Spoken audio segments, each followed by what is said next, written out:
Қайырлы күн достар, сіздермен бірге Амангүл Жұмабекқызы. Сіздермен бүгін өте нәзік, өте жұмсақ дайындалатын булочкаларды пісіретін боламыз. Менімен бірге болыңыздар.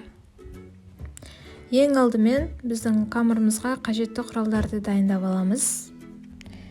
Қамыр елуге бізге ұн, жылы сүт, қант, сұйық май, бір жұмыртқа, ашытқы, тұз, ванилин және жылы су керек. Енді қамырымызды дайындауға кірісеміз.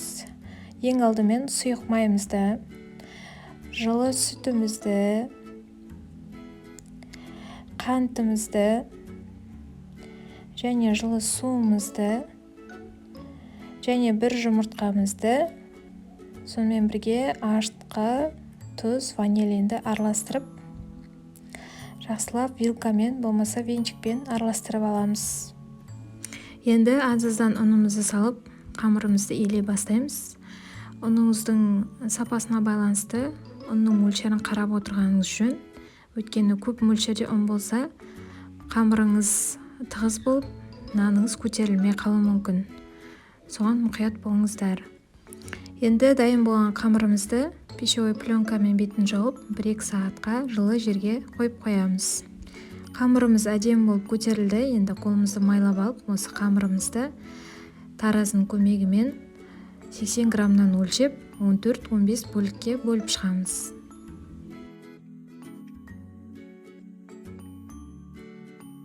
Достар, мен жаңа бастамамды қолдап, мен каналыма лайк басып, тіркеліп, комментарий жаза кетіңіз.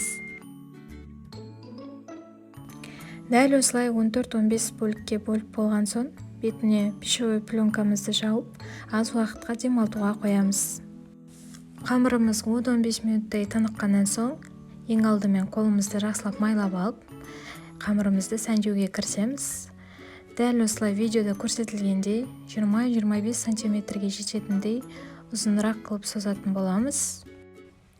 Ары қарай әдемілеп байлайтын боламыз. Тек 2 рет байлайсыз, видеода көрсетілгендей еш қиындығы жоқ. Дайын болған булочкаларымызды противеньге пергамент жайлап жинай беретін боламыз. Қалған қамырымызды да дәл осылай видеода көрсетілгендей әдемілеп байлап, барлығын түйіп шығамыз.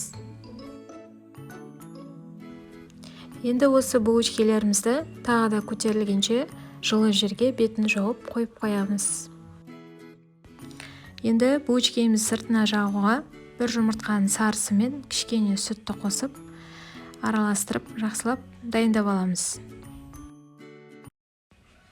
Біздің булочкаларымыз дәл осылай әдемі болып көтерілді. Енді жаңа дайындаған жұмыртқаның сарысын барлық булочкамыздың бетіне жағып шығатын боламыз.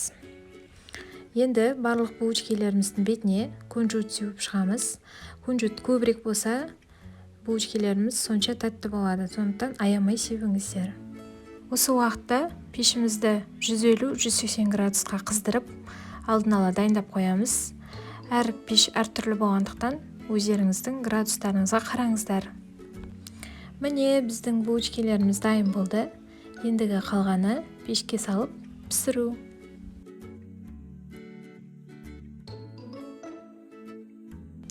Дәл осылай қызып тұрған пеште 25-30 минуттай пісіріп аламыз.